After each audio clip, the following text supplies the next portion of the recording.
I wasn't looking for anything serious when I walked into that cafe.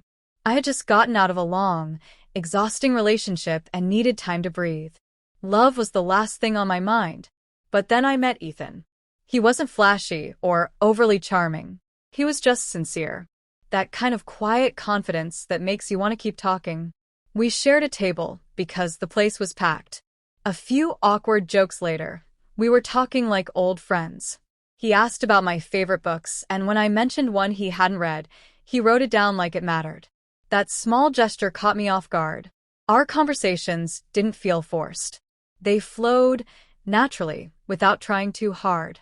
By the end of the hour, we had exchanged numbers. I remember walking out of the cafe feeling strangely light, like something had shifted without me realizing it. The next day, he texted me, "Coffee again, same time?" I said yes. Over the next few weeks, we talked daily. Little things became rituals: morning texts, late-night calls, inside jokes. He remembered the name of my childhood dog, the way I liked my tea, and that I hated the sound of ticking clocks. I hadn't felt this scene in a long time.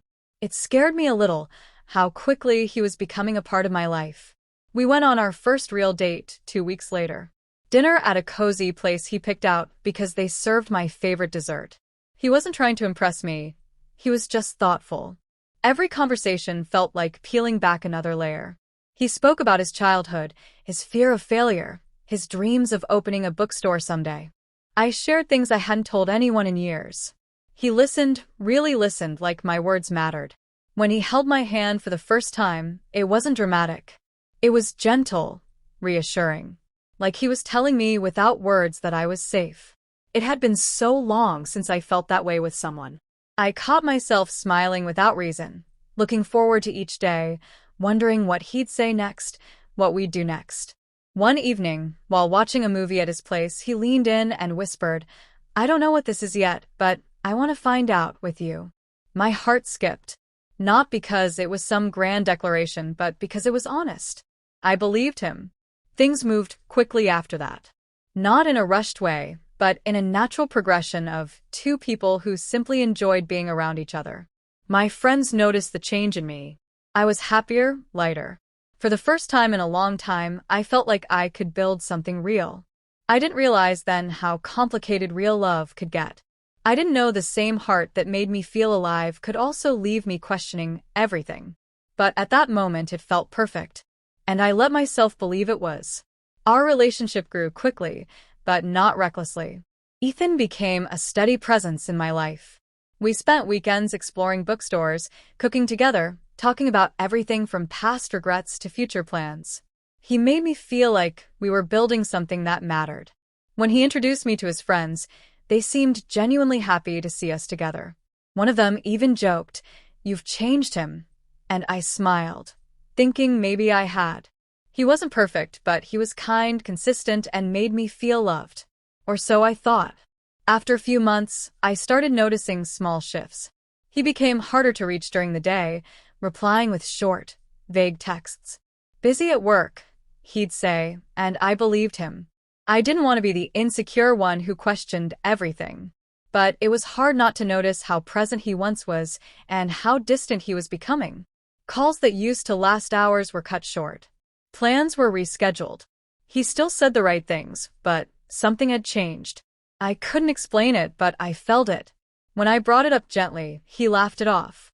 "You know, I'm just tired. Things have been hectic." I nodded, choosing trust over suspicion. I didn't want to seem controlling or dramatic. He'd always been open, so I convinced myself I was overthinking. But doubt doesn't need much to grow. One evening, he left his phone on the table while stepping out. It lit up with a message preview from someone I didn't recognize. The tone was too familiar. When he returned, I casually asked who it was. He glanced at the screen and said, "Just a colleague." Then he turned it face down. That night, I didn't sleep well. My gut was restless. Still, I didn't want to accuse him without proof. I told myself to be patient. People go through phases. Maybe he was dealing with something privately. Maybe it had nothing to do with us. But then more things started piling up. He'd cancel plans last minute, claim he had a meeting, then post a story from a different location altogether. I noticed how he started dodging questions, changing subjects, or suddenly acting affectionate when he sensed I was upset. I tried talking to him again, this time more directly. Is everything okay with us? He looked at me for a second too long, then said, You're imagining things. Don't let your past ruin what we have. That stung. He knew I had trust issues from a previous relationship, and now he was using it against me. I wanted to believe him. I wanted the version of him I first met. But that version was slipping further away with each passing day. My friends started to notice the change in me. I wasn't the same. The lightness I once had around him was replaced with anxiety and second-guessing. They asked questions I didn't want to answer because I was too afraid of what the truth might be. I still hoped I was wrong. But deep down, I knew something was breaking. The truth came faster than I expected, and yet it still knocked the air out of me. One evening, while Ethan was in the shower, his tablet buzzed on the kitchen counter. I wasn't looking for anything, but the screen lit up with a message that stopped me cold. It read, Last night was amazing. I miss you already. The name wasn't familiar. My hands shook as I opened the thread. There were weeks of messages, photos, voice notes, conversations about weekends spent together, late-night calls, plans for future trips. She wasn't a fling.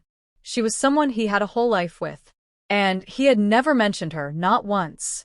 It wasn't just betrayal. It was deception so deep that I questioned my own judgment. The man who had memorized the little details of my life had been sharing those same words, maybe even the same gestures, with someone else.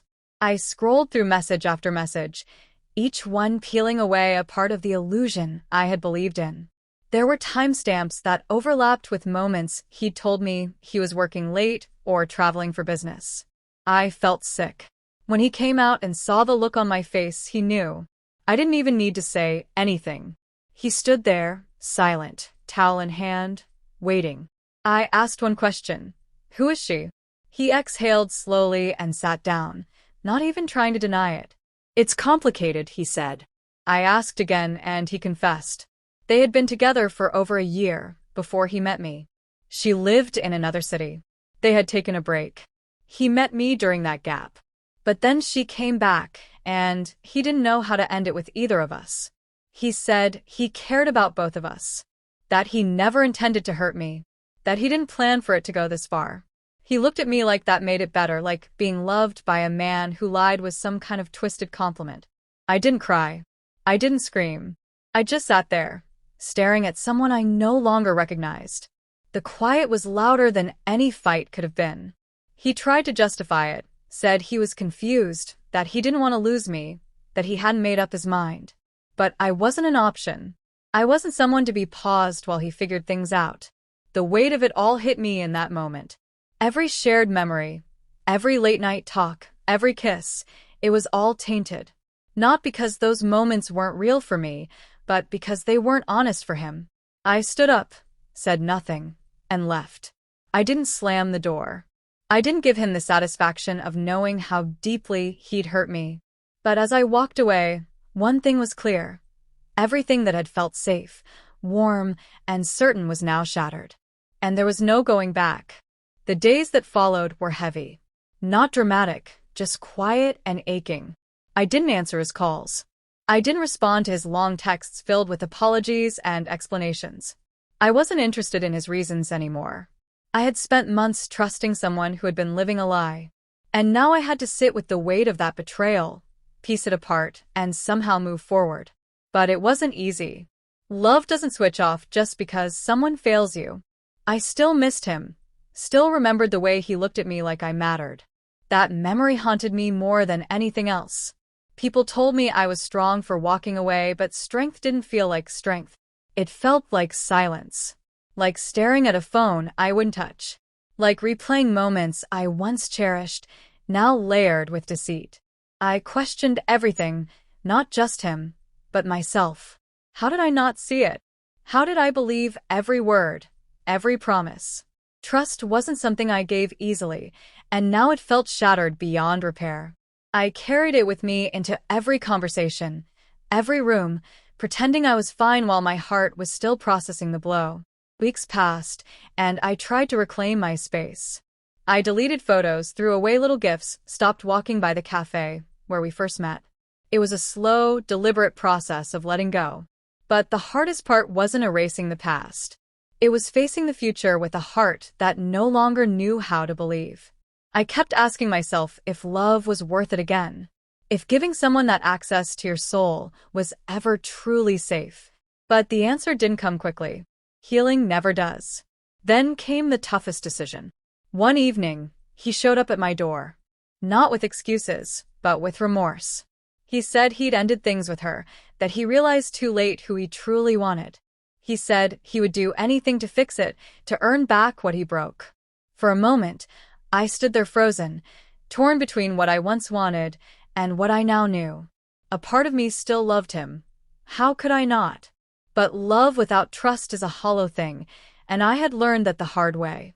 I told him the truth, that forgiveness doesn't mean reunion, that some things once broken can't be rebuilt the same way.